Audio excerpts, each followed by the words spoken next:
Bonjour tout le monde. On va attendre quelques minutes, juste pour qu'on soit plus nombreux. Et après, on commence juste histoire de 2 minutes, 3 minutes.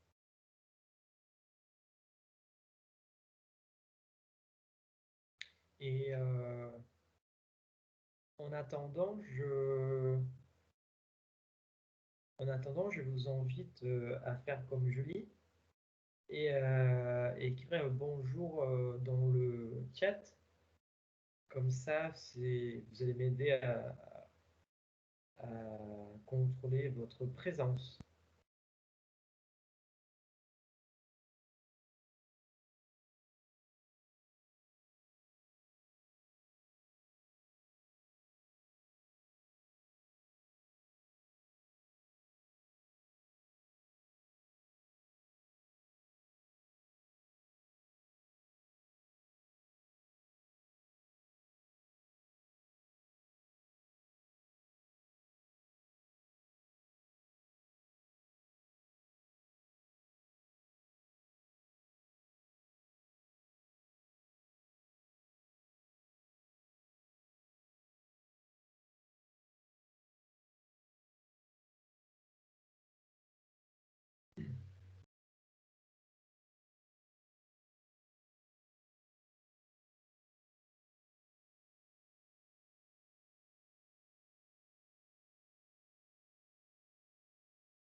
Bon, là, on est déjà à 22 personnes.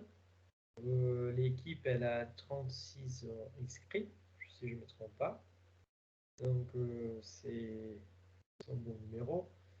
Je pense que nous, on peut déjà commencer à notre cours. Donc, je vous dis bonjour et bonjour. Moi, ce que j'avais dit, c'est que précédemment, c'est que ce serait déjà pas mal si tous les cours, on pourrait faire comme ça, vous voyez. Euh, dès qu'on commence, vous écrivez bonjour, comme ça, en chat, et ça va bien m'aider à la fin pour faire le contrôle de présence. Et si vous avez raté, euh, vous avez arrivé en retard, voilà, n'hésitez pas à m'écrire, voilà. Et je pense comme ça, on peut bien commencer. J'espère que vous avez passé une bonne semaine aussi et que tout se passe bien dans vos vies là. Et je pense qu'aujourd'hui, on peut bien avancer pour pouvoir finir la lettre de motivation. Que oui, on a toujours, on a toujours la lettre de motivation.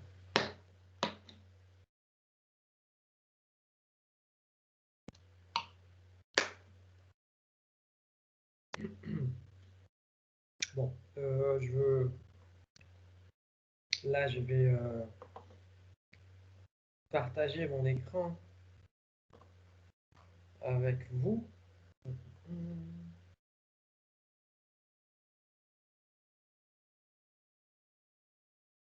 Et on va voir.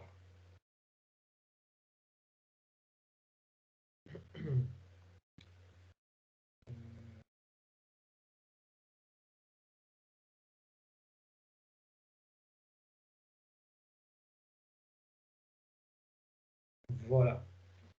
Je pense que là, vous arrivez à voir mon écran, les diapos où on a arrêté le dernier cours. Voilà. On a arrêté, on allait commencer à parler de notre deuxième technique dès la rédaction de la lettre de motivation. Juste pour revenir sur quelques points, on n'avait pas présenté la question de la lettre de motivation. On avait dit qu'il n'y avait pas de formule magique. qui malheureusement il fallait faire selon les postes, selon la boîte des candidatures, voilà. Il fallait changer autant, voire même plus que les CV. Parce que mine de rien, si des CV, on peut encore les profiter pour plusieurs candidatures. Par exemple, une entreprise qui travaille dans le même secteur et on veut postuler pour se candidater au même poste qu'un CV qu'on avait déjà fait, on peut tout à fait réussir à profiter de ce CV qui est déjà fait. Mm. Bien sûr, il faut toujours vérifier les adéquations, si on met bien en valeur nos compétences. Voilà, si tout ce qui est demandé par l'entreprise, on arrive bien à mettre en évidence dans notre CV. Euh, et en fonction de l'absence de cette formule magique, on a commencé à parler de deux techniques. On a parlé de la première, le vous, les moi, vous. Hein, c'est bien clair la distinction de chaque technique dans chaque paragraphe, où on voyait très clairement que les vous, c'était les premiers paragraphes, les moi, c'était les deuxièmes, les nous, les troisièmes, et les quatrièmes, c'était les paragraphes de conclusion. Donc on a vu aussi l'aide de motivation, max 4 paragraphes, voire à l'exception une cinquième. Quand c'est cinquième, là, c'est juste une petite phrase pour finaliser, pour conclure, voilà, c'est ça. Et donc, sur la technique de vous, on avait dit que c'était un peu comme si on allait essayer de, de, de parler la première fois avec quelqu'un qu'on ne connaît pas. Vous voyez, on essaie de savoir un peu plus sur la personne, donc c'est les vous. Mais la différence, c'est que la lettre de motivation, c'est par rapport à l'entreprise. Donc, dans ces cas-là, on pense surtout à dire ce qu'on connaît de l'entreprise. Hein. Voilà. Euh, Bien sûr, pour dire ce qu'on connaît de l'entreprise, il faut d'abord l'avoir étudié, hein, avoir posé des questions concernant l'entreprise. Par exemple, si on veut connaître quelqu'un, si on veut faire connaissance de quelqu'un, on va demander qu'est-ce que tu aimes faire. Hein. Et du coup, on va commencer à avoir la notion de qui est cette personne, hein, quelles sont les valeurs de cette personne, euh, qu'est-ce que c'est important pour cette personne, qu'est-ce que c'est pas important, vous voyez, dans la vie de cette personne, par exemple. La même chose pour une entreprise.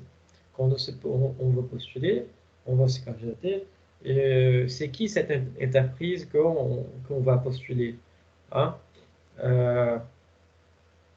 Il faut étudier, il faut la chercher, voir quel est le secteur, quel est son rapport, on va dire quelle est sa position dans ce secteur et qu'est-ce qu'elle a fait, pourquoi elle, a, elle est différente des autres entreprises, quelles sont ses valeurs, voilà. Les mois, on avait dit que c'était exactement la tentative de se vendre, de pas de se projeter, mais de se vendre, de se montrer qui vous êtes, votre profil, en sachant que votre profil présenté doit être ciblé. Ça veut dire qu'il doit être orienté vers les postes recherchés. Donc, bien sûr, on va pas si on demande à cette personne qui veut faire connaissance qu'elle, euh, qu'est-ce qu'elle aime faire, euh, cette personne va nous répondre par exemple ah, moi j'aime bien regarder Netflix. Et du coup, bon, on va demander, on va essayer de savoir plus. Vous voyez que c'est encore les vous. Hein. Euh, ah, moi j'aime bien regarder telle série. Euh, parce qu'il y a telle série là, et aussi l'autre, et l'autre film d'autre directeur, voilà, réalisateur, pardon. Donc, vous voyez que on a réussi à comprendre un peu plus de cette personne. Mais là, on peut commencer à dire, ah, c'est cool ça, moi aussi, j'aime bien cette série-là parce qu'il a ça, et ça fait un peu flipper.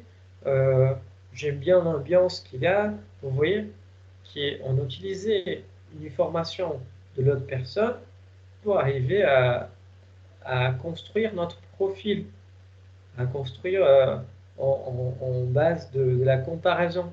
Vous voyez? Donc, c'est la même chose qu'on fait avec l'entreprise.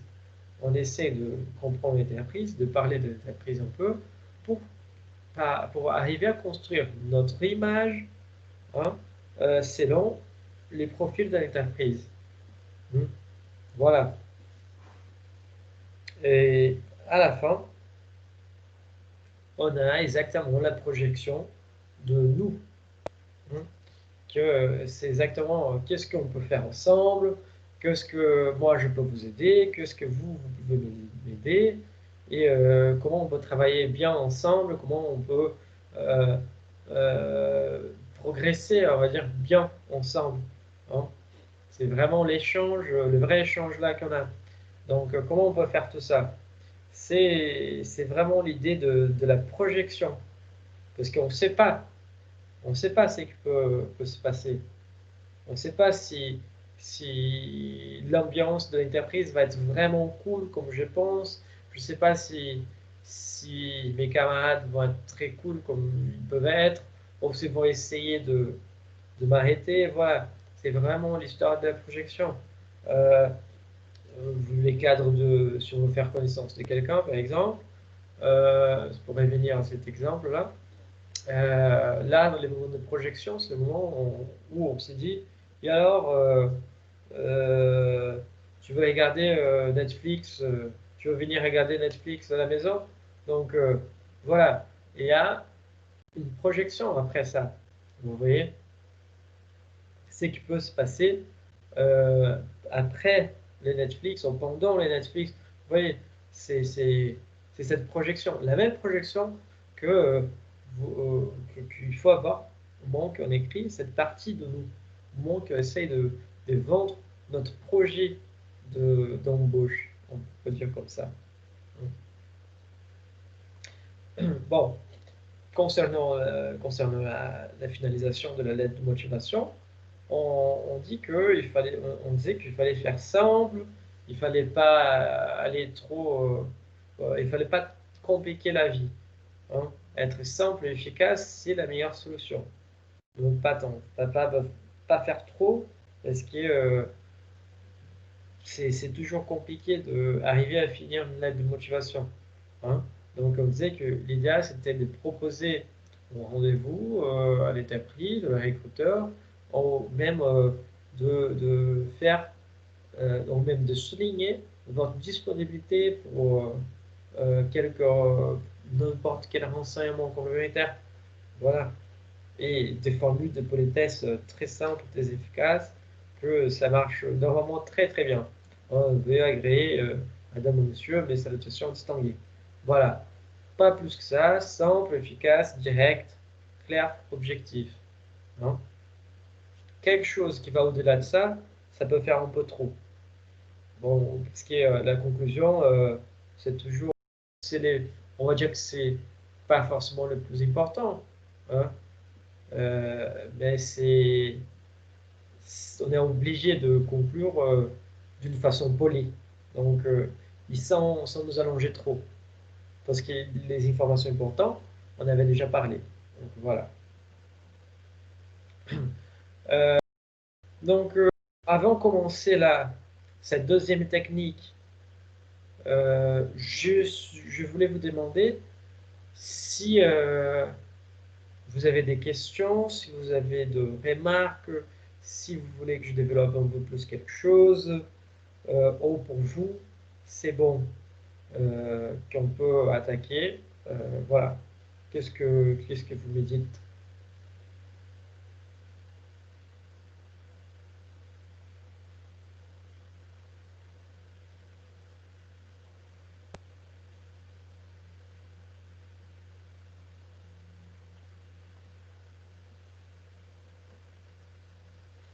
Bon, je crois alors que je vais prendre ça pour que c'est bon, que je peux continuer. Donc voilà.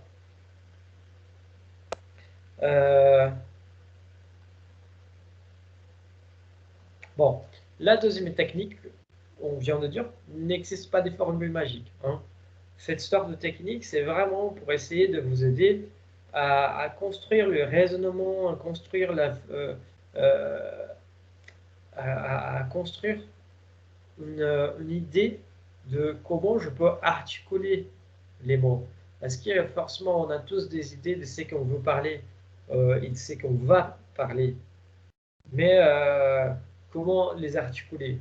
La première technique, c'était une façon d'articuler. Et maintenant, la deuxième technique, c'est une autre façon d'articuler. D'une sorte que le but, c'est que vous n'arrivez plus jamais à avoir une feuille blanche en face de vous pour écrire une lettre de motivation et que vous ne savez pas ce que vous devez faire.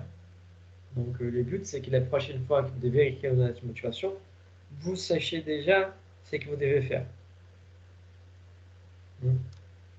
Donc cette deuxième technique, on va voir qu'elle va reprendre des éléments de la technique précédente et elle va les articuler autrement. Comme on peut voir, c'est une technique qui mélange les vous et les moi à tout instant, et aussi il va travailler avec le nous euh, en tant que d'une façon prolongée. Ça veut dire que les vous et les moi, ils ont un espace, mais c'est un espace que sert pour, on va dire, créer les terrains, pour développer les terrains de nous. Vous voyez ce que je veux dire? Voilà. Donc, cette technique, elle est divisée en gros en 4 parties. Hein. La première partie, c'est que je suis, oui, c'est que je recherche. La deuxième partie, en quoi l'offre m'intéresse.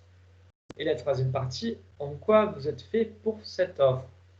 Et la quatrième partie, évidemment, la conclusion. Encore, même dans cette technique, on voit qu'il y a une division soit en 3 paragraphes, soit en 4 paragraphes.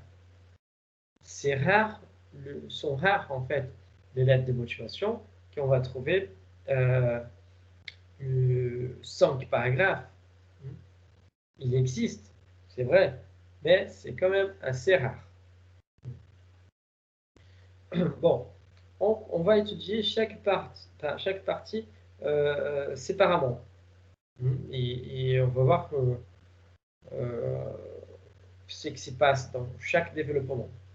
Donc, la première partie qui concerne ce que je suis et ce que je recherche, vous voyez, en fait, j'ai oublié de dire que cette technique,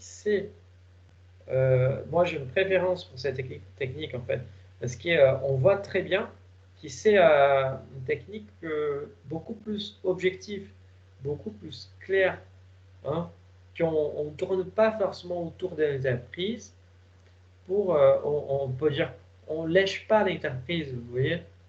Euh, c'est beaucoup plus direct, moi je trouve beaucoup plus organique, beaucoup plus honnête vers moi-même et vers l'entreprise. Donc après, il faut voir par quelle voie de candidature vous postulez et selon quelle technique vous vous sentez plus à l'aise à écrire et à développer vos idées, bien sûr. Voilà. Donc, on dit que suivant cette première partie, c'est un paragraphe d'environ de 3-4 lignes qui va décrire votre situation actuelle. Hein. et la raison pour laquelle vous les contactez. Il faut vraiment faire gaffe. Parce que quand on parle de situation actuelle, on ne va pas dire de genre ah non, je suis au chômage, donc ben, écoute, si vous envoie une lettre de motivation, probablement vous êtes au chômage. Hein. Sinon, il y a aussi la situation où on est embauché pour une entreprise et en fait on veut changer de boulot. Hein. Et ça ne sert à rien de cacher ça dans la motivation, que vous êtes déjà embauché par notre entreprise. Parce que ça se voit. Cette information, elle a été dans votre CV. Vous avez bien fait un CV pour aller avec la lettre de motivation. Et donc, ces CV, ils montrent bien, évidemment, que vous avez un poste, que vous occupez un poste actuel dans notre entreprise. Donc, vous pouvez peut-être commencer votre présentation en disant exactement actuellement embauché dans les secteurs tels, actuellement embauché dans l'entreprise telle. Voilà. On peut tout à fait changer cette idée. On peut tout à fait commencer, au lieu de pas par ce que vous êtes, pas par l'entreprise que vous êtes embauché actuellement, euh, par votre formation. Et après, dire que vous êtes actuellement embauché, mais que vous recherchez de nouveaux défis, de nouveaux projets, hein, une ambiance dans laquelle vous pouvez développer meilleur, on va dire mieux développer euh, vos compétences, hein, euh, vos potentialités, si on peut dire comme ça. Hmm. Vous voyez, donc, c'est cette histoire. Donc, la raison pour laquelle vous me contactez, il faut jamais commencer exactement. Quand on parle de la raison pour laquelle vous le contactez, c'est pas pour dire je suis au chômage, c'est pour ça que je envoie mon CV, ma lettre de motivation. Non, il ne faut pas faire comme ça. Hein. C'est histoire de raconter que euh, vous êtes intéressé par un poste euh, X. Hmm. Actuellement au chômage, non. Ça veut dire euh, en ayant un diplôme en lettres, en langue étrangère appliquée, euh, et je sais pas, et actuellement en train de finir mon cours, ma licence, euh, votre poste va attirer ma attention en fonction de, voilà, vous commencez déjà à développer, vous voyez. C'est la raison pourquoi vous les contactez, parce que votre poste m'a attiré l'attention, parce qu'il a la possibilité de faire, euh, voilà, c'est ci, c'est là, et vous avez développé. Donc, quand on parle de la raison pour laquelle vous les contactez, la motivation, c'est exactement plutôt pour directionner votre discours vers les postes, hein, pour montrer votre intérêt par un poste donné, et non pour, euh, et non pour parler de votre... parce que vous êtes au chômage, et donc vous avez besoin de boulot pour avoir d'argent et pouvoir manger. Parce que ça, on a tous, hein. On a tous besoin d'argent pour pouvoir manger. Vous n'êtes pas les seuls. Donc, voilà. Il faut avoir la bonne tournure des choses. Hein. Et la petite astuce pour cette partie-là, bien sûr, il y a des astuces que je vous présente là, que vous pouvez évidemment utiliser dans votre technique. Hein. Encore une fois, ce ne sont pas des choses figées. Ce sont des techniques pour vous aider à réfléchir, à penser. Donc, il est conseillé dans cette première partie-là de ne pas commencer par je, mais plutôt par des compléments circonstanciels, comme actuellement, après, au suite. Hein. Suite à l'obtention de mon diplôme, voilà. Actuellement embauché par, ou actuellement diplômé dans les cours, dans, je sais pas quoi, en quelque chose.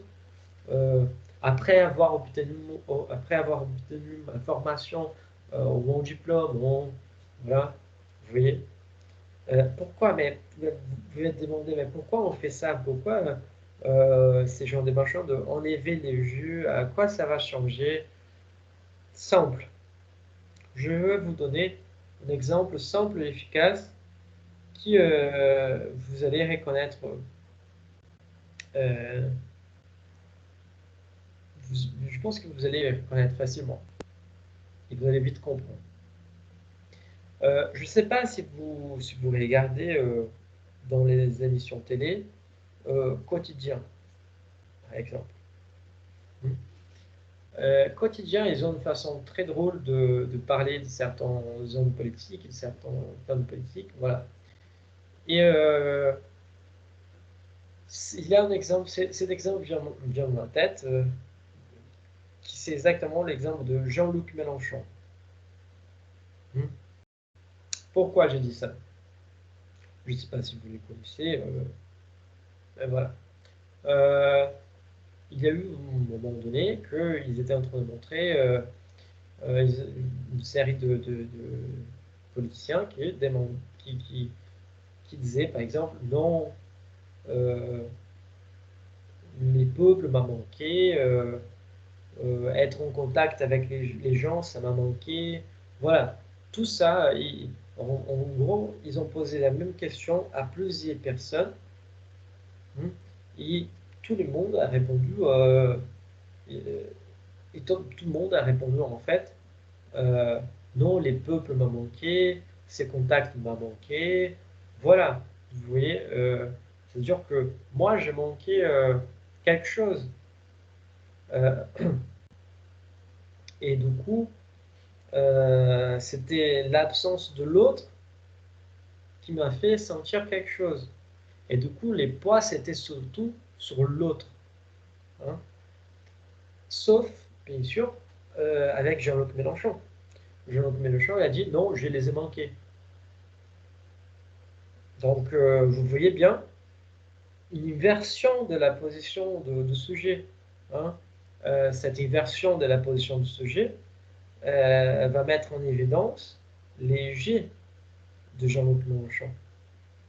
Et ça, au-delà de montrer dans ces cas une posture autocentrée, je veux dire par là, égoïste, narcissique, voilà, hein, ça, dans la lettre des motivations, au-delà de tout ça, ça montre que vous êtes en train de faire un discours pas du tout objectif, hein, plutôt subjectif dans ces cas. Ce qu'on dit en analyse du discours, par exemple, c'est que à partir du moment que on enlève, on cache les sujets que dit, hein, à partir du moment qu'on enlève le G de discours, on s'éloigne du discours énoncé, on s'éloigne du message. Vous voyez, on prend une distance. Et c'est exactement en prenant cette distance entre l'objet entre l'objet que je parle, sur lequel je parle, et celui qui raconte l'histoire, on peut créer un effet d'essence de objectivité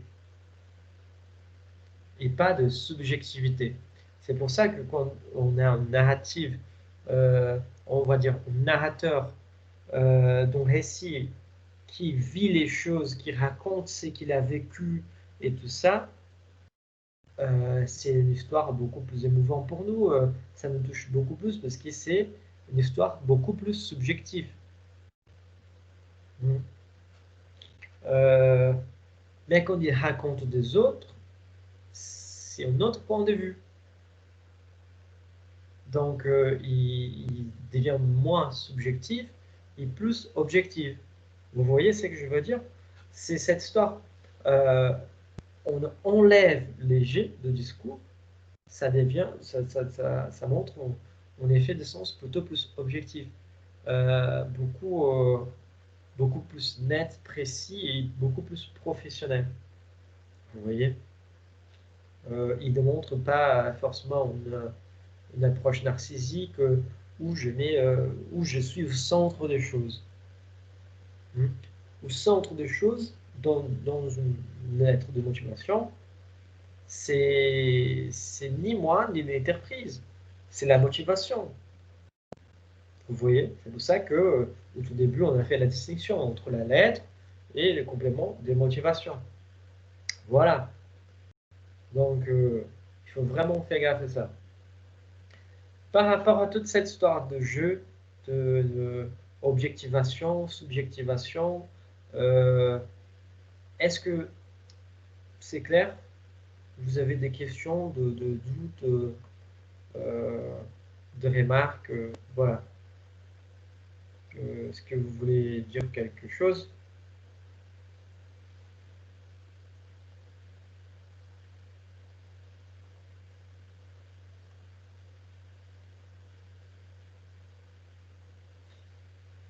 Bon, je pense que non. Donc, je vais continuer.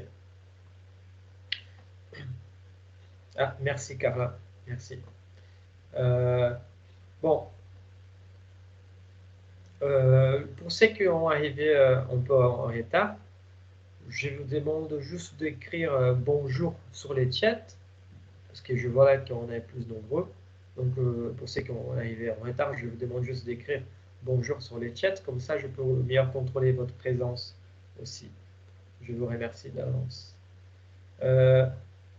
Bon, pour revenir alors au contenu, la même chose, hein. On a divisé là les vous, les moi et les nous en paragraphes. Là, on va diviser aussi les premières parties, deuxième partie, troisième partie en paragraphes aussi. Comme ça, on peut avoir entre 3 et 4 paragraphes propres, hein, nets. Vous allez voir. La deuxième partie concerne en quoi l'offre m'intéresse. Donc là, c'est simple. Hein. Ces paragraphes devraient s'employer à répondre à cette question. Et vous pourrez argumenter sur 2 points. En quoi votre entreprise m'intéresse? En quoi la mission m'intéresse? Évidemment, encore une fois, en quoi l'offre m'intéresse, il ne faut pas réduire ça à une question d'argent, de besoin. Non. Il faut vraiment aller au-delà de ça. Parce qu'on va voir que ce que vous allez développer dans cette partie-là, ça va vous servir pour l'entretien aussi. Parce que l'entretien, il y a plusieurs questions qui peuvent vous poser. Par exemple, quand on parle de pourquoi je dois vous choisir au lieu de n'importe quel autre candidat. Vous voyez? C'est là qu'il faut démontrer vraiment votre motivation. En plus, euh, dans ce genre de questions, encore une fois, on ne peut pas être simpliste, on ne peut pas dire non, parce que moi je suis les meilleurs. Non, écoute, on n'est jamais les meilleurs. Hein, sauf de rares exceptions. Mais souvent, on est juste bon ou doué, mais rarement on est les meilleurs. Donc, il faut se rendre compte de ça pour pouvoir bien justifier. Il ne faut pas oublier. Il faut pas oublier que la lettre, l'objet de la lettre, c'est votre motivation. Et pour ça, il faut toujours, on avait vu, hein, on avait vu que ça passe par la justificative rationnelle des choses. Donc, par exemple, on sait, moi je ne connais pas vraiment, hein, Mais Google, par exemple, on sait tous que c'est très séduisant, hein, vous travaillez là-bas apparemment. C'est cette image qui vend de Google. Hein. Parce que c'est une entreprise où vous pouvez prendre 1 heure de votre journée de boulot que vous êtes payé hein, pour travailler dans un projet personnel. Donc Google, elle stimule avec ça les développements des employeurs. Tu vois, et des fonctionnaires, de ces fonctionnaires. Vous voyez ça? Et donc, ça peut motiver vraiment quelqu'un à vouloir bosser là-bas. Donc, on a tous des entreprises des rêves. Si je posais maintenant la question là pour vous, où vous aimeriez travailler? Certainement, euh, il va y avoir des gens qui vont dire, moi, je n'aimerais pas travailler. Voilà. Je travaille parce que je suis obligé. Mais forcément, il y a une autre bonne partie qui va dire qu'il va sortir tout de suite une entreprise. Donc, c'est qu'ils vont sortir tout de suite une entreprise, n'importe quelle entreprise. Si vous pouvez choisir, vraiment, il y a un poste sur n'importe quelle entreprise au monde pour vous. Si vous pouvez choisir, vous allez choisir quelle entreprise. Hein. Je veux demander la participation de quelqu'un, peu importe, une personne euh, qui veut, qui veut participer. C'est une question bête, c'est pas, il n'y a pas de bonne réponse ou mauvaise réponse. Qui veut et qui peut participer? Qui a les micros, qui peut parler. Ouais, moi je veux bien. Ah, c'est bien. Euh, on y va, on y va. Je veux vous poser la question alors. Euh, si vous pouvez choisir une entreprise, peu importe, je veux même arrêter de partager l'écran, c'est plus facile. Si vous pouvez choisir une entreprise, n'importe quelle entreprise, hein, quelle entreprise vous allez choisir?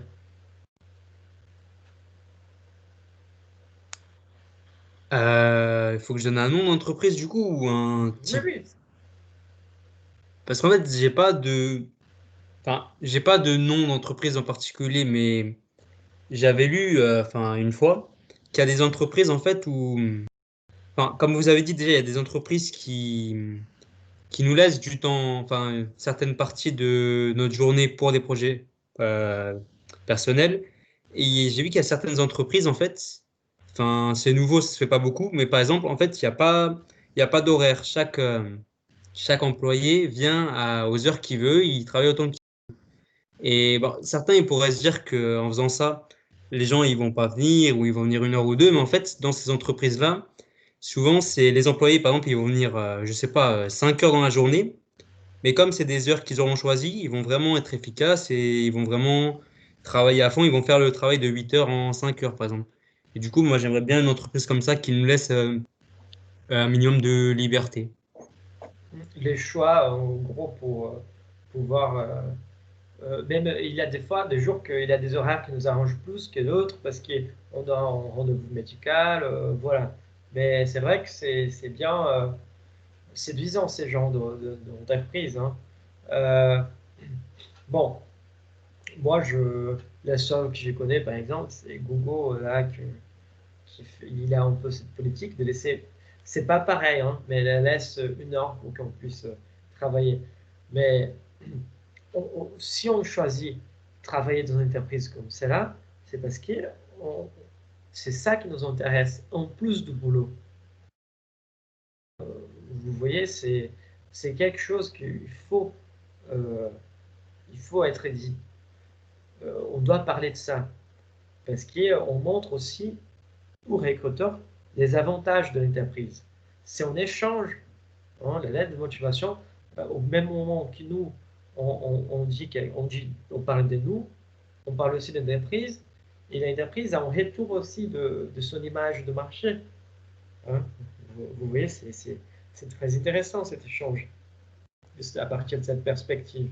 Hein. Par exemple, je vais quelqu'un ici. Est-ce qu'il y a quelqu'un ici que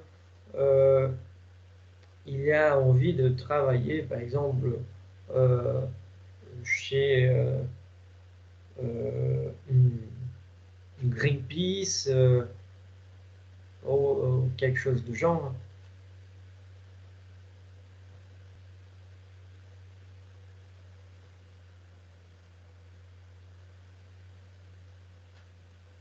Greenpeace, c'est trop fort, hein, je sais, mais je sais pas, quelque chose de protection des animaux, de environnement, je sais pas.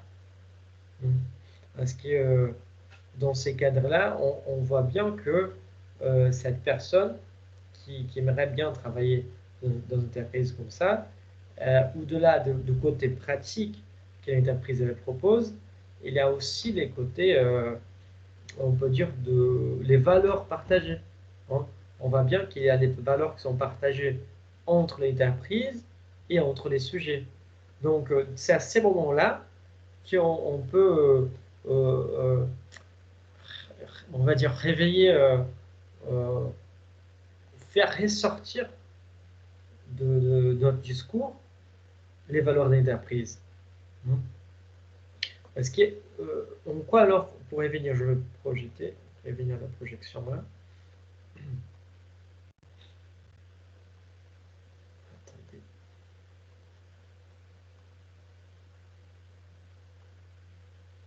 Voilà, pour revenir à la projection, en quoi l'offre nous intéresse, hein? C'est pas que l'offre, vous voyez, c'est l'entreprise. Parce que moi, je veux travailler dans cette entreprise. Parce qu'il a des valeurs, on partage des mêmes valeurs. Hein. Il y a des gens, par exemple, qui, euh, qui ont perdu des proches en fonction de tabagisme. Donc, par conviction, par des valeurs, ces personnes ne peuvent pas travailler, n'arriveront pas à travailler dans une entreprise de tabac, par exemple.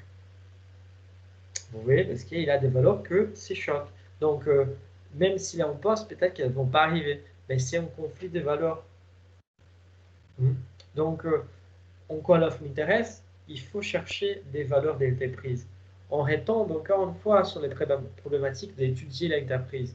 On doit étudier l'entreprise, on doit étudier les postes. Pour comprendre pourquoi je serais heureux ici. Voilà. Donc, cette deuxième partie, c'est exactement ça. Et on ne dit pas forcément d'être heureux. Hein. On voit qu'il est moi, cette partie. C'est pour ça que j'ai parlé que les vous, les moi, il est aussi, il se mélange pour construire les nous dans cette technique. Parce qu'on voit que on a parlé de vous, de valeurs. On a parlé de moi que les valeurs d'entreprise me plaisent beaucoup, par exemple, hein, et que dans cette ambiance-là, je peux développer plus vite, encore améliorer mes compétences. Vous voyez ça ramenait naturellement au nous.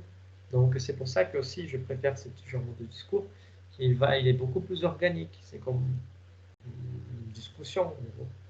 C'est agréable à lire. De même, ça va de même avec la notion de la mission. Hein. Je suis engagé là pour, parce que dans ces boulots, dans ces postes-là, je vais faire des essais euh, sur une machine qui peut sauver des vies. On voit avec le Covid, hein, on va dire les gens qui se font tester les vaccins pour les Covid. Ils s'y font tester des vaccins pour les Covid parce que soit eux, ils ils veulent absolument être immunisés. Donc, ils se disent que, ah, tu sais quoi, moi, je vais me vacciner même si c'est en test, c'est pas les vaccins définitifs et tout ça. Comme ça, je suis déjà libéré, je peux faire un peu n'importe quoi. Voilà. Bien sûr, il y a des gens qui pensent comme ça. Hein. Mais il y a d'autres gens, et c'est pour ça qu'ils ont choisi surtout les médecins pour faire les médecins, les gens qui travaillent directement avec les virus aussi, hein, pour participer de ces genres de tests. Parce que par principe, ils font ça pour aider à sauver des.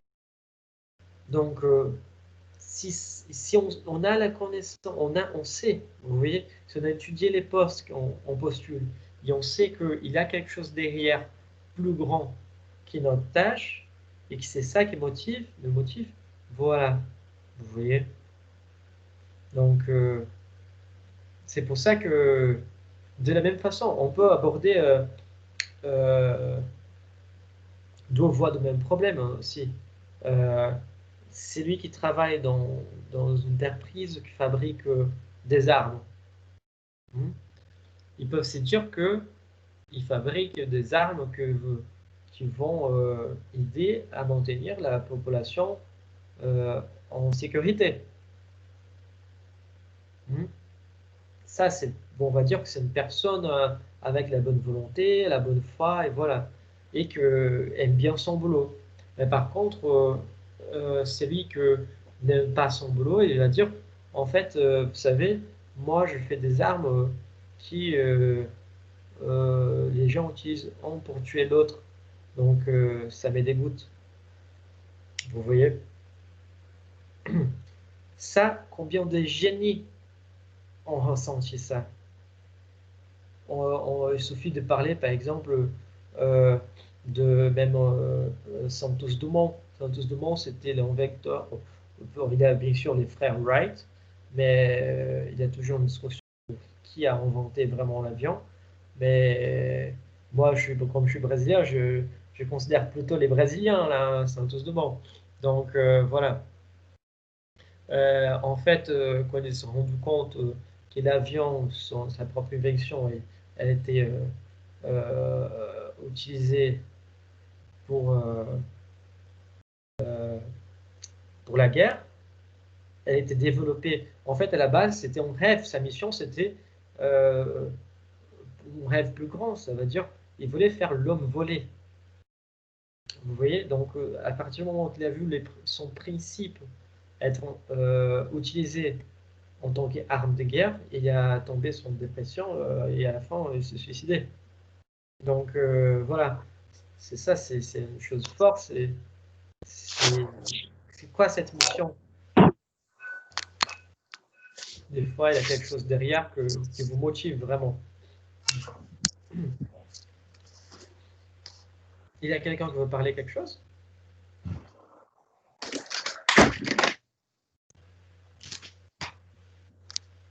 Non, voilà. Donc,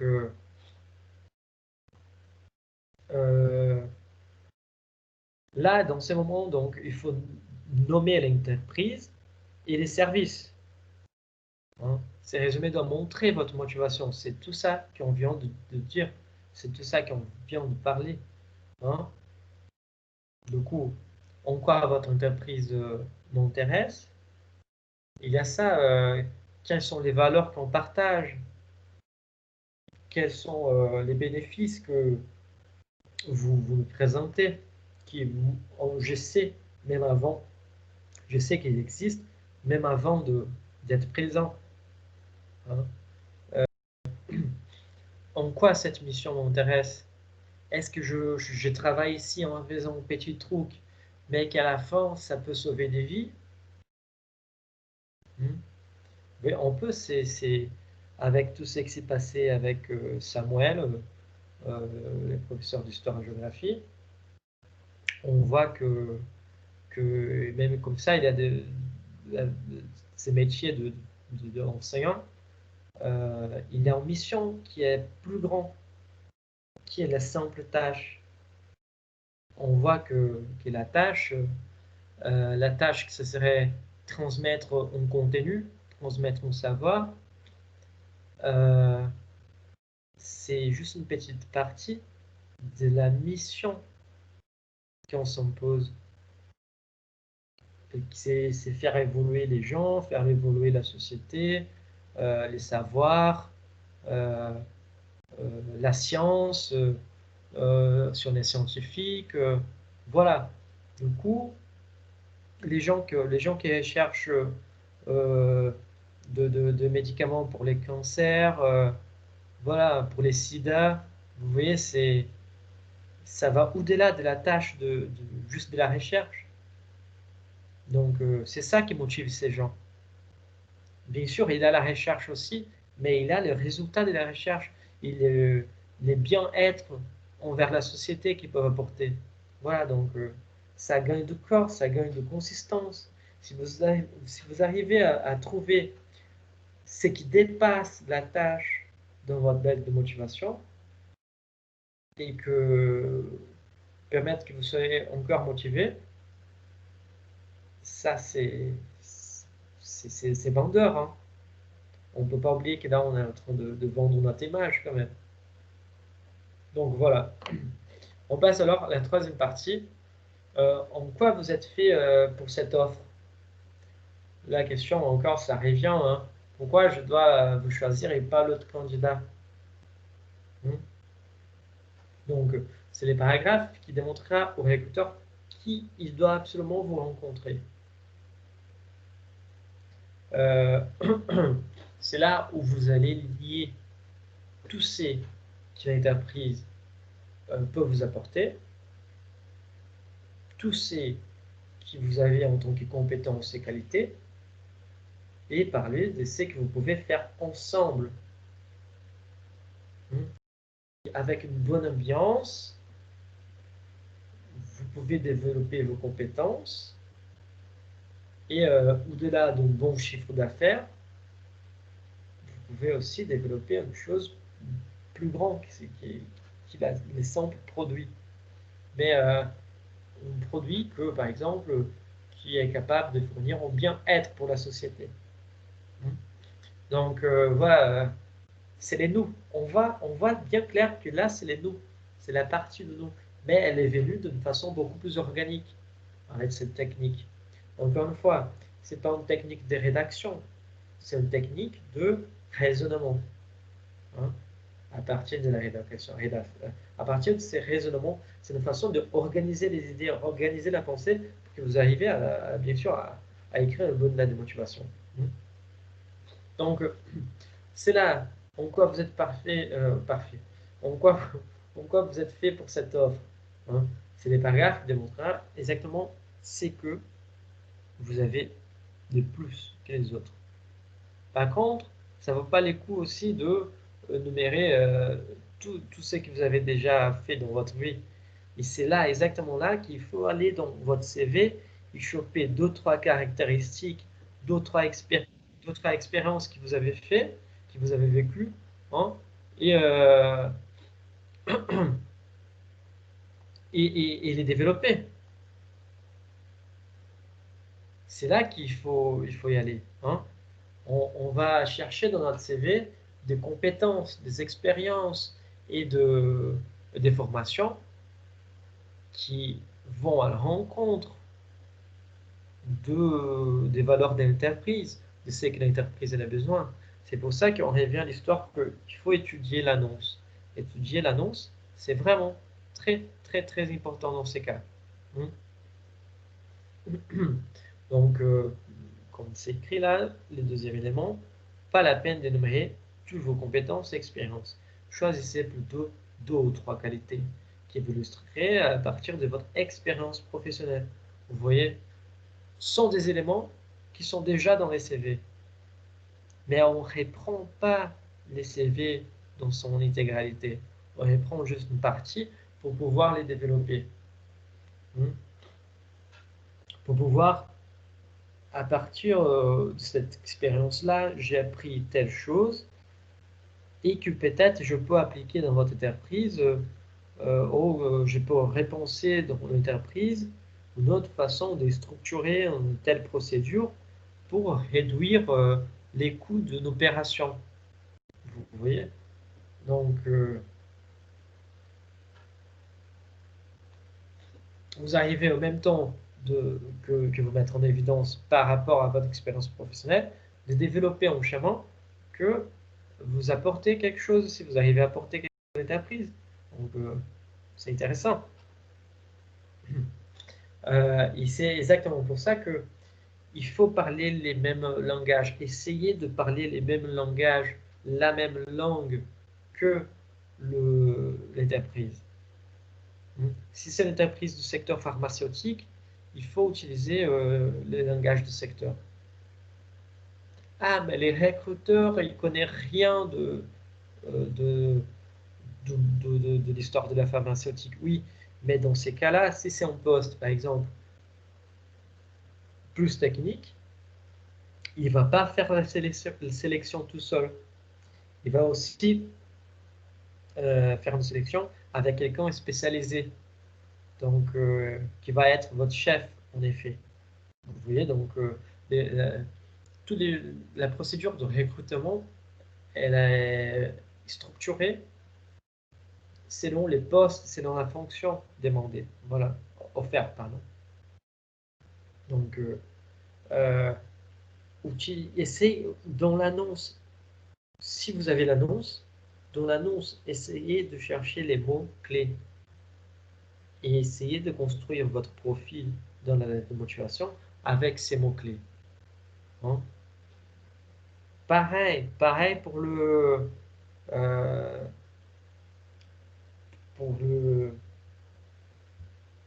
pour les CV, qu'on avait fait ça aussi. Essayez les mots-clés, adaptez votre profil, vos compétences, vos expériences, les langages utilisés par les secteurs. Voilà, prenez tout ça pour construire votre profil. Tout ça va vous aider à cibler parfaitement votre lettre de motivation. C'est ça les buts. Les buts, c'est pas de faire une bonne lettre de motivation qui va servir pour tous les postes. Ça, on va jamais arriver à faire. Hein. Les buts, c'est que vous arrivez à faire une super lettre de motivation pour un poste.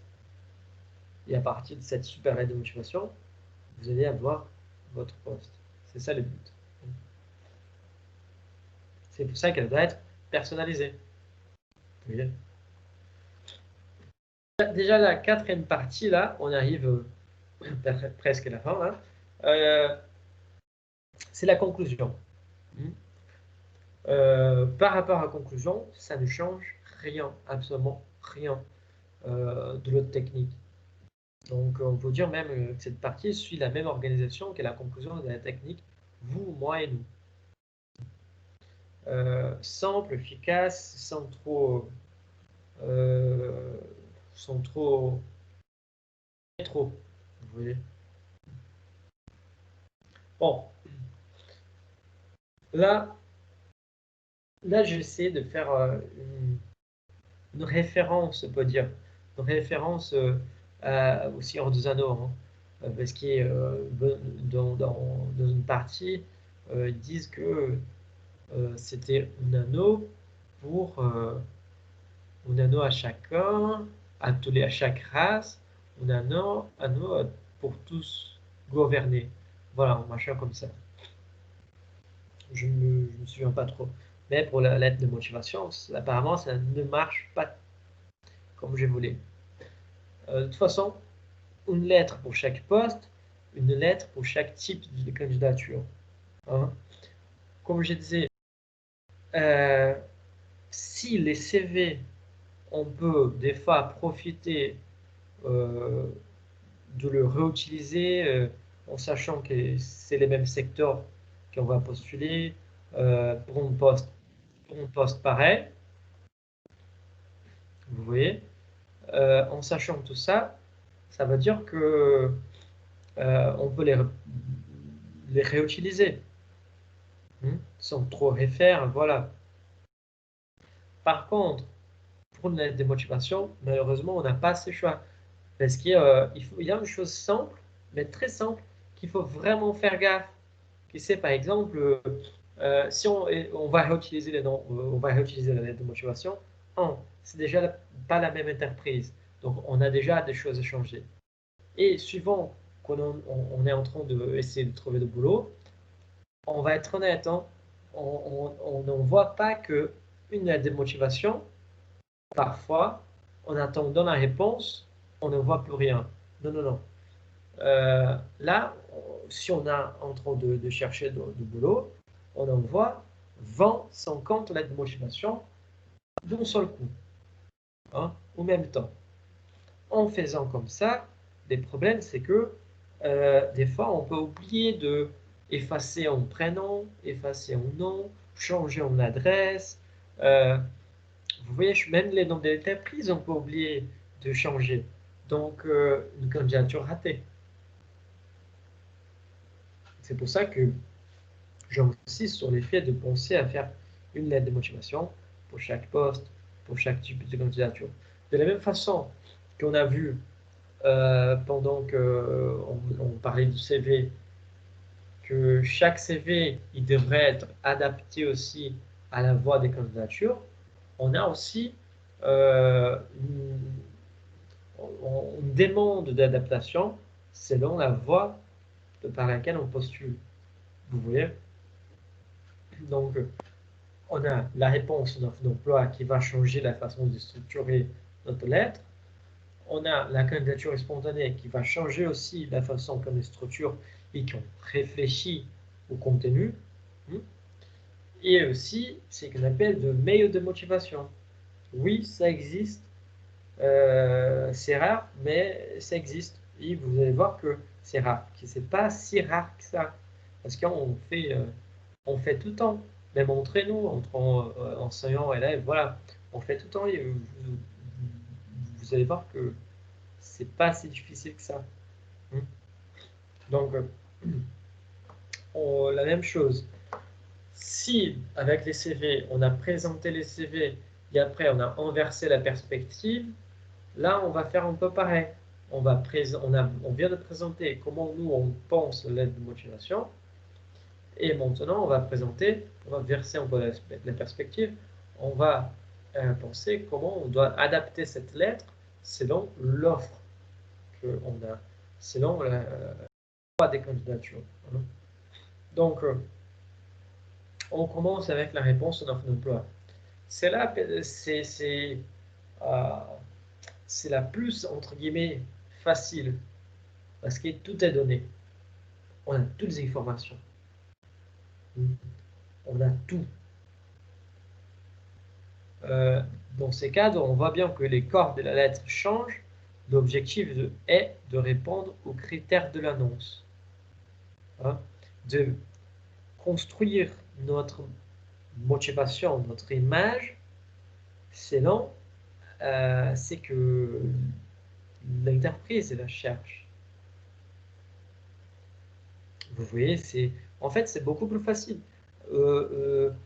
Quand on a l'offre d'emploi, ce que je vous conseille absolument, c'est d'écrire votre lettre de motivation en regardant l'offre. Il y a des mots-clés là-dedans. Essayez de reprendre les mots-clés. Essayez d'utiliser les mêmes mots dans votre lettre de motivation.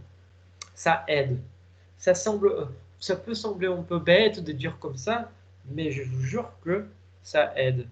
Parce que là, vous allez parler les mêmes langues. Et vous allez, encore une fois, c'est pas juste dire, ah, il recherche quelqu'un qui est plutôt dynamique. Ah, je vais mettre les mots dynamiques et là, ça va marcher. Non, non. Il ne faut pas oublier non plus que la motivation, elle vient du côté d'une justificative rationnelle. C'est qui vous pousse. Hein. Donc, comment cette profil dynamique qui vous voulez citer, euh, il apparaît dans votre, on va dire, il est manifeste dans votre lettre. Comment il est articulé là-dedans. C'est pas juste ajouter des mots dans votre lettre, c'est vraiment l'articuler, il faut une justificative. Donc voilà, là on a tous les éléments avec une réponse d'emploi. Donc, on peut diviser la construction dans ces cadres-là de notre de motivation entre nos motivations et nos apports. Hein. Par les motivations, vous montrez ce qui vous intéresse dans cette annonce, ce que vous connaissez de l'entreprise et de son secteur d'activité. Et vous faites les liens avec votre expérience. Si vous avez déjà bossé dans ce secteur, tant mieux, mettez-le, il faut dire. Hein. Si vous avez aimé les secteurs, si vous êtes déjà engagé dans le secteur, si vous partagez des mêmes valeurs, vous voyez, et vos apports surtout, c'est ça qu'il faut souligner. Vous comprenez, en fait, ce que je veux dire, c'est que il y a deux choses qui vous devez absolument souligner. Motivation et apport. Voilà. Tout ça en faisant attention avec les mots-clés de l'annonce. Les apports, par exemple, vous citez les points forts, les savoir-faire, les qualités qui peuvent intéresser l'entreprise. Vous argumentez autour de vos expériences professionnelles et extra-professionnelles. Hein. Quand on parle de cette histoire extra-professionnelle, c'est exactement quelque chose qui va au-delà de vos expériences professionnelles. C'est plutôt votre profil, vos caractéristiques personnelles et comment vos caractéristiques personnelles peuvent aussi aider à développer l'entreprise. Hein. Si vous êtes dynamique, si vous aimez bien travailler en équipe, si vous avez un profil X, par exemple, comment ces profils X, en tant qu'individu, peut aider au développement d'un département, au développement d'une mission, au développement de l'entreprise en général. Hein. Comment ça peut faire plus de chiffre d'affaires pour l'entreprise? Comment ça peut permettre d'agrandir la prospection des clients? Vous voyez? Donc, ça sont des choses que sont des traits de caractère. Hein,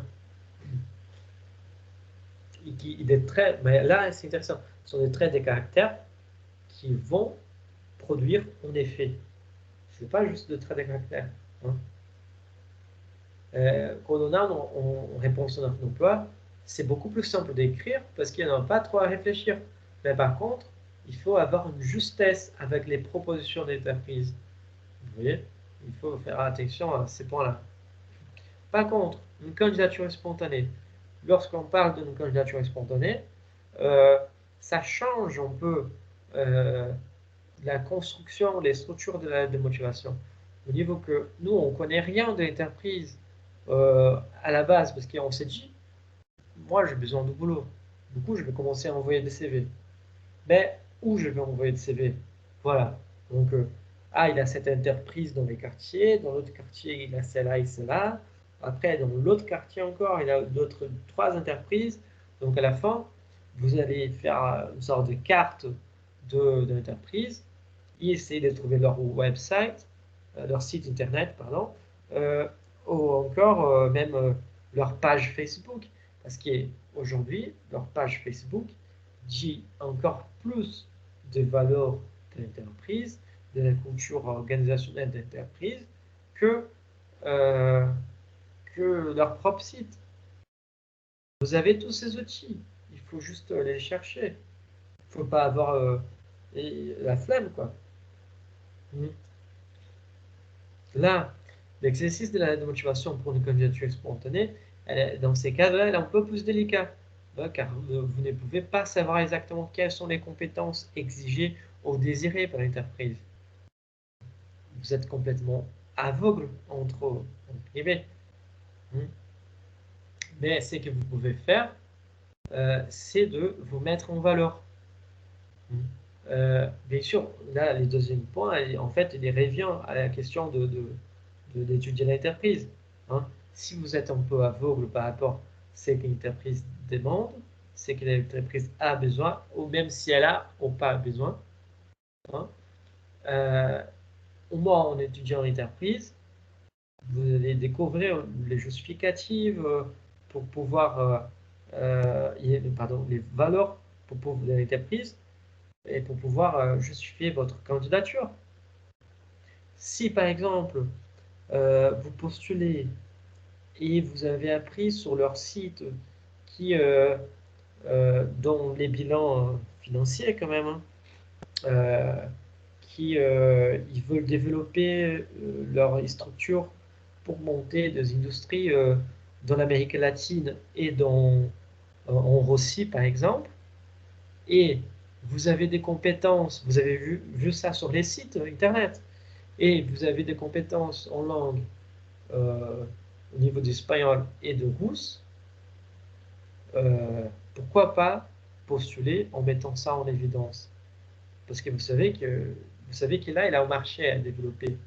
Hein. Ça prouve aussi, si vous citez ça dans la lettre, ça prouve en faisant un lien avec le développement de l'entreprise, la projection de développement de l'entreprise dans ce secteur-là, vous allez montrer que vous avez bien étudié l'entreprise et vous avez un atout majeur. Et c'est cet atout majeur, c'est la langue, l'espagnol et le russe par exemple, que vous pouvez utiliser pour arriver à, à, à ces boulots, quoi, à trouver ces boulots, hein, à réussir. Donc, voilà. Et c'est exactement ça. Cette histoire de moi j'ai cette compétence, je sais qu'ils ont besoin. Donc l'importance vient dans le troisième point. Vous devez faire votre publicité. Hein. Vous devez toucher la bonne cible. Vous devez vraiment savoir bien vous vendre. Vous voyez, c'est ça, c'est bien. Moi, je sais pas, si je sais un peu ce que l'entreprise fait, je dois construire mon profil fort. Hein. Si je ne sais pas s'ils ont d'offres, je dois montrer que moi, j'ai une bonne formation, j'ai de bonnes expériences professionnelles et que ça peut valoir le coup de de m'embaucher. Vous voyez? C'est la différence. C'est que il faut attirer leur attention à vos compétences pour montrer que vous pouvez apporter quelque chose d'autre qu'ils n'ont même pas pensé. Parce que vous avez de bonnes expériences, de bons CV, voilà, une bonne formation. Voilà. Vous voyez que en fait, c'est différent l'approche que l'on a de celui qu'on a dans une réponse d'offre d'emploi. Réponse d'offre d'emploi, le but c'est de cocher les cases. S'ils ont demandé une personne dynamique, mettre que je suis dynamique. Voilà, vous allez construire un peu votre lettre de motivation selon les profils qui est demandé. Mais autrement, avec la candidature spontanée, non. C'est la candidature spontanée, vous êtes obligé de vous mettre en évidence. C'est pas pour ça que c'est le moment de mettre le jeu en évidence. Non. Mais il faut vraiment montrer vos atouts. Il faut savoir être vendeur de votre image, de votre être. Vous voyez? Encore plus. Hein. Donc, c'est pour ça que avec cela, on tombe sur le quatrième élément sur mes diapos qui dit que votre lettre de motivation va devoir mettre l'accent sur votre présentation, sur votre connaissance du secteur de l'entreprise. Si vous avez déjà bossé là, dans les mêmes secteurs, dites-le. Voilà. Il y a aussi la candidature, les mails de motivation. C'est ce qu'on fait tout le temps, et on ne se rend pas compte. Hein. Si par exemple, dans les cadres d'une recommandation, ou encore si vous arrivez à avoir les mails du directeur du département DRH, vous allez faire une sorte de candidature spontanée. Vous voyez, rédiger un mail de motivation, c'est ça. C'est vous avez eu l'opportunité d'écrire quelqu'un du département DRH. Il faut imaginer que la personne d'RH, elle est en train de faire sa vie, en train de bosser, Et tout d'un coup, il a un mail qui tombe dans sa boîte mail et il ne sait rien. Il sait rien. Et qu'est-ce qu'il va faire? Il va se dire, mais c'est quoi ce machin là? Voilà. Suivant, ça arrive. Hein. Ça arrive quotidiennement avec tous. Même nous, qu'on ne travaille pas à RH, des fois, on reçoit des mails tellement bizarres qu'on se dit d'où vient cette personne. Parce que c'est comme même vous, hein, quand vous parlez avec moi, des fois, vous ne mettez pas de quel groupe vous êtes, de quelle discipline vous parlez, et ni de quelle licence, c'est licence, c'est master, voilà, si c'est les 1, les 2, les 3, voilà. Des fois, ça tombe au milieu de vous, que je me demande, mais c'est qui cette personne? Donc, ça fait partie d'un milieu de motivation.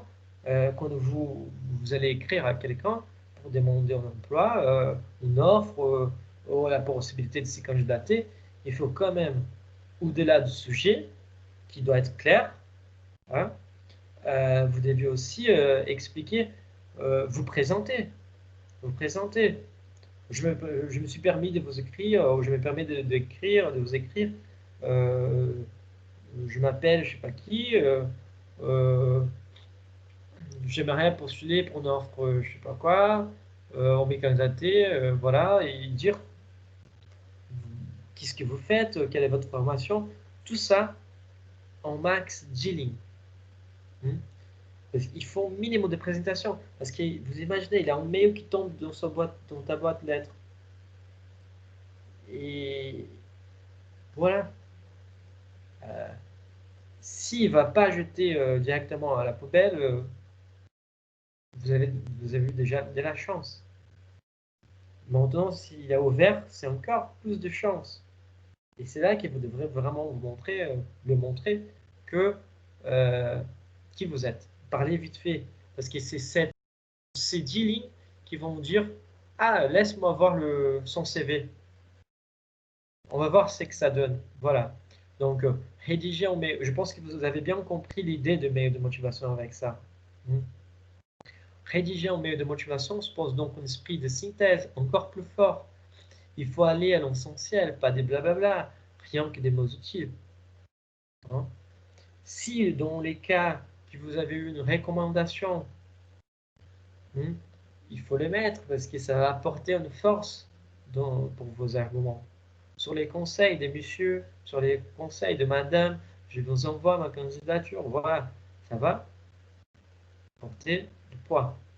Quand c'est marqué, répondez brièvement aux questions que les recruteurs peuvent se poser vous concernant. Ça veut dire exactement ce que on a parlé tout à l'heure. On reçoit une mail de notre boîte de mail. On ne sait pas du tout qui c'est cette personne. Qu'est-ce qu'elle fait? On ne sait rien. On ne sait même pas pourquoi on a reçu ça. Hein? Et du coup, il faut prévoir quelques questions basiques. Parce que cette personne ne me connaît pas. Donc, il faut que je me présente. C'est quand personne ne sait pas pourquoi je suis en train d'écrire.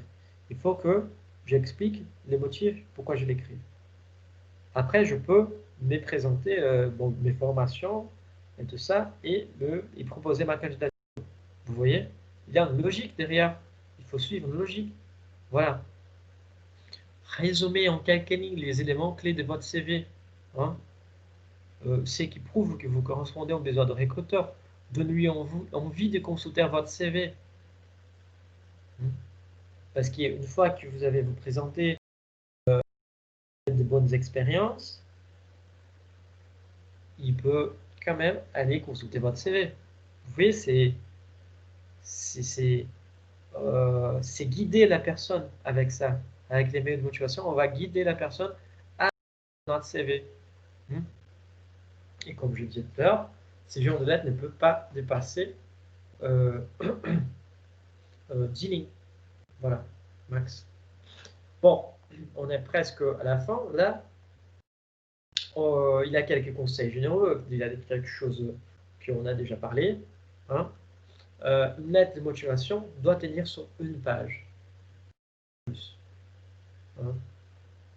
Une page, c'est les max. Pour faire tenir sur une page, faire des phrases courtes, simples, faciles à comprendre. Au-delà de la permettre de tenir sur une page, ça va aussi permettre de la rendre agréable à lire, facile à comprendre. La lecture va être vite, ça va passer crème. Donc voilà, c'est ça l'idée. Simple, efficace. Éviter les mots qui expriment la doute. Je pense que, je crois, peut-être.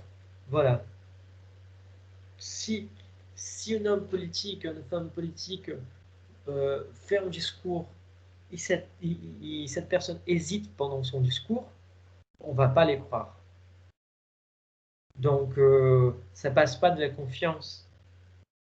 Vous voyez, ça n'inspire pas trop la confiance. Donc, faites pareil. Vous voyez? Encore une fois, évitez les tournures des phrases négatives. Je ne pourrais, je n'ai jamais fait. Non, si on ne sait pas, peut-être que c'est meilleur de ne même pas dire. Hein? On fonce. L'idée, c'est ça. Qu'est-ce que je peux contribuer? C'est que je ne sais pas, on verra après. Bon, du moment où je vais vous montrer, c'est que je sais et c'est que je peux faire pour vous. Voilà. Encore plus de conseils. Réutiliser les mots de recruteur, parler les mêmes langages. On avait déjà discuté ça.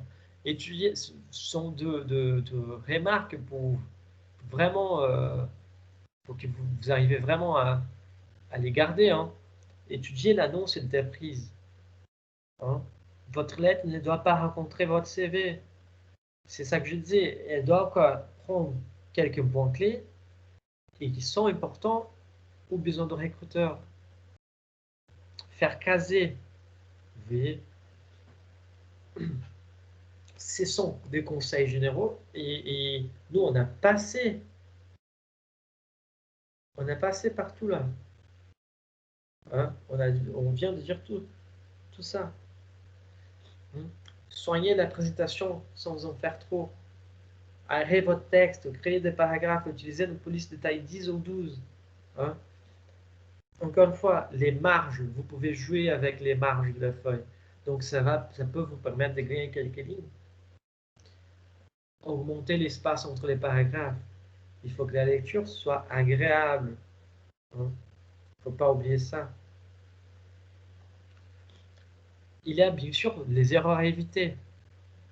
La lettre, trop long, trop tassée, sans paragraphe, sans espace. C'est moche à voir. En plus d'être moche, c'est difficile à lire. Ça va agacer les recruteurs. Il va jeter votre lettre de motivation directement à la poubelle. Voilà. Il faut absolument ne pas oublier de signer votre lettre. La signature doit être vraiment comme si vous allez envoyer numérique, et prenons en photo votre signature, essayez de l'annexer dans votre lettre de motivation, voilà. Mais il faut, ça rend plus la classe si vous devez quand même ajouter une touche à encre, voilà. C'est intéressant. N'oublie pas l'indication de vos coordonnées. Ça, des fois, les gens les oublient aussi.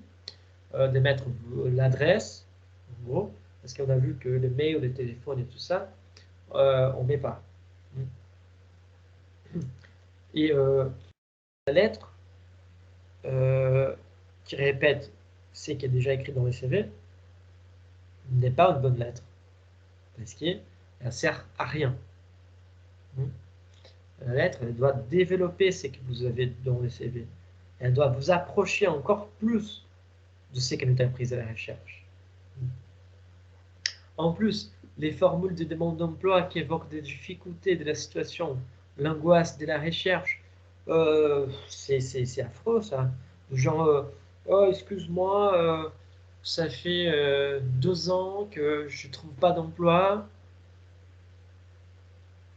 Non, non. On ne fait pas de la peine. Hmm. Vous souvenez là, la posture forte, firme. Hein. Il faut vraiment avoir montré qu'on a envie de bosser. Hein. Il faut vraiment montrer qu'on est là pour bosser et que peu importe si j'ai galère derrière, ça ne regarde pas les recruteurs. Hein. Il n'est même pas intéressé. C'est pas son problème si j'en galère. Hein. Vous voyez? Et pour finaliser, là, ça c'est la banalité administrative. Suite à votre annonce passée dans, je sais pas quoi, j'ai l'honneur de vous adresser. Ça, c'est de n'importe quoi parce que ça sert à rien, ça veut rien dire. En plus, il sait où il y a mis son annonce. On ne besoin pas de dire ça. Sont des tournures de phrases que ça sert à rien et que en plus, ça mange des lignes. Ça mange des lignes que vous pourrez peut-être euh, utiliser pour faire d'autres choses, pour développer meilleur nos compétences, notre expérience professionnelle, pour mettre en valeur ce qu'on a par rapport à l'entreprise et ce qu'on peut contribuer. Et là, on perd des lignes en faisant absolument rien. Donc ça, c'est à éviter. Également pour les expressions négatives. Je n'ai pas pu, il ne m'a pas été permis, vous voyez, j'ai essayé de me planter quelque chose dans mon dernier boulot, mais il ne m'a pas été permis de faire ça parce que non, pas des choses négatives, vous voyez, pas d'hésitation. Surtout que dans ces cadres-là, ça retombe sur l'autre élément. De ne pas critiquer votre ancienne entreprise, votre ancien boulot. C'est parce que cela donne l'image d'une personne qui a un mauvais esprit. Vous voyez, si on fait ça, les recruteurs vont dire exactement ça. Hein. Si il fait ça avec l'ancienne entreprise, il va faire ça avec nous aussi. Donc non, merci, c'est bon. Hein. Et jamais vous survendre trop. Parce que là, il est inutile de grossir vos compétences. Hein. Surtout que tout sera vérifié soit lors de l'entretien, soit dans le boulot lui-même. Et là, si vous disiez que vous avez, si vous dites, pardon, que vous avez un niveau euh, de rousse avancé, mais vous ne savez rien, là, ça va se voir vite, hein, je vous assure. Donc, voilà. Bon, là, je reviens vers vous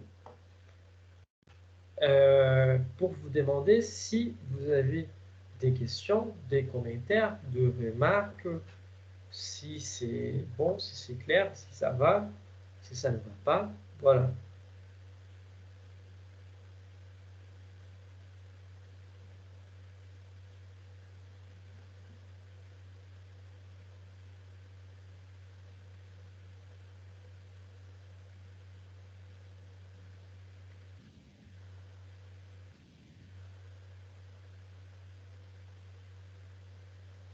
Bon, c'est parfait. Alors, euh, je, je vous remercie de votre présence. J'espère que vous avez passé un bon moment aussi, que c'était assez agréable malgré les sujets un peu durs. Et donc, si vous avez, n'hésitez pas, si vous avez des questions, des commentaires, des remarques, quelque chose que vous ne voulez pas faire là dans les moments, mais n'hésitez pas à m'écrire. Voilà, je suis tout à fait disponible. Donc, je vous souhaite une bonne fin de journée, un bon week-end aussi, et je vous dis au revoir.